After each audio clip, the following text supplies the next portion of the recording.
মৰমৰ ছাত্ৰ-ছাত্ৰীসকল, আমি আজি পঞ্চম শ্ৰেণীৰ অংকুৰণ বিষয়ৰ এটি বিষয় শিকিম।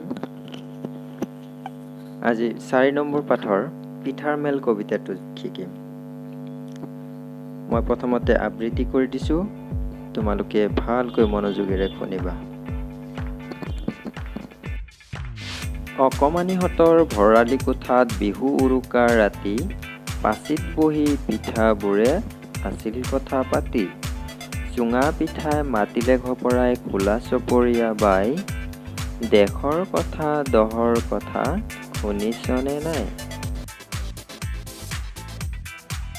এই দেশত আৰু বেছি দিন নাই আমাৰ ভাত, কিয় কৱ তেনে দুখ লগা কথা সুতুলিয়ে দিলে মাত।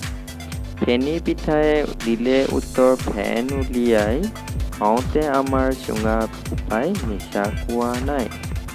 আজিকালি আৰু অকমানিয়ে নাপায় আমাক চিনি, লুচি লাগে বিস্কুট লাগে, লাগে চাহ পানী। টপাটপ ৰসগোল্লা মুখত সোমাব পাই, লাৰু আৰু পিঠাবোৰক হাই ঘিণৰ চকুৰে চাই। পিঠাৰ এই ঘোৰ অপমান তালৈ কোনে কৰে কাণ, এইদৰে হ'লে আমি বেছিদিন জীয়াই থকাই টান।